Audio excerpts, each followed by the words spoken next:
but a thought comes.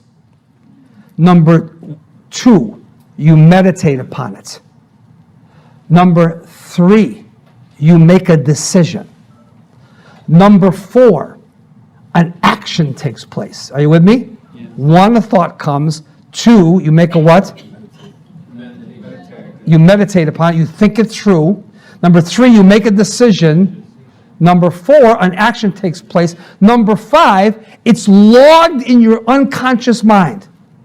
Everything that takes place unconsciously is there. Are you with me? Yes. Then you make a second decision, which is followed by another action, and we have a series of actions taking place. All right? So in other words, this procedure keeps going. A series of decisions, a series of actions. A pattern takes place in your life, and before you know it, you have an identity that began with a thought. Are you with me?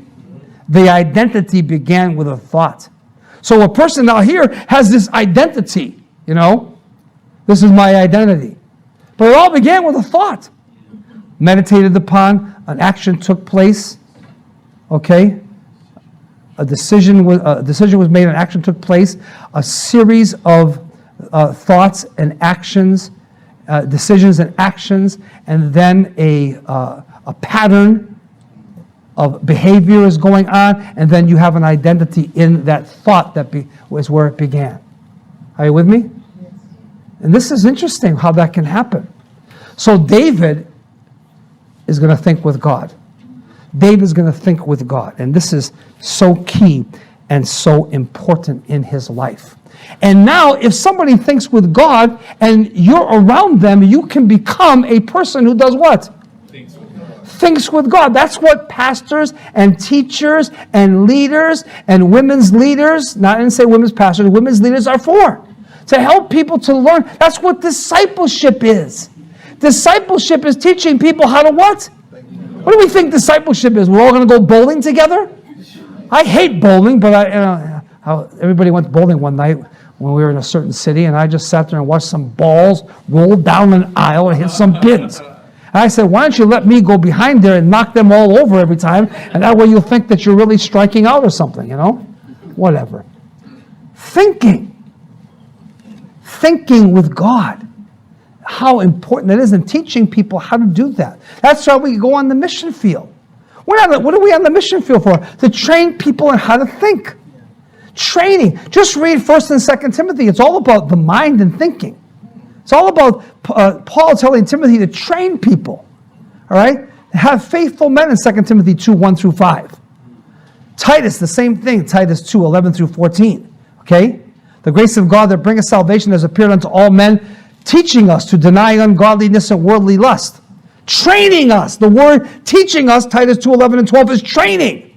Training people. Training like you're in the army. You're not a bunch of kids sucking on lollipops in a playground.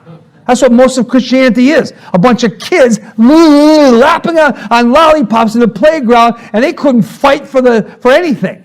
They wouldn't have any idea about warfare or army or fighting. It's like sending a weekend warrior, a guy who goes 2 days every 3 months into Iraq versus a Navy SEAL or an Army Ranger. The guy's going to get his head blown off in 30 seconds or probably do it to himself. Not all the time, I understand that. I'm just blowing off some spiritual steam here. Okay? Are you with me? God doesn't need kids licking lollipops on a playground. He needs soldiers in an army, and that's only comes through people what? Thinking correctly, and us training people how to think. Dr. Stevens said to me, 1980, he said, a pastor needs a tender heart and tough skin. That thinking sunk in. He says, you have a tender heart towards people that are hurting and the weak, but you better have tough skin against Satan, that he cannot penetrate with his arrows and his flaming missiles. All right? God's not calling a bunch. Why is it that the church is so defeated in America? I'm going to say it again. It's defeated. All right? When the Bible says the gates of hell will not prevail against the church, it's because God's doing the building. When God's doing the building, the gates of hell don't prevail. But if man is doing the building, denominations are doing the building, thoughts contrary to God's Bible are doing the building, they can't prevail.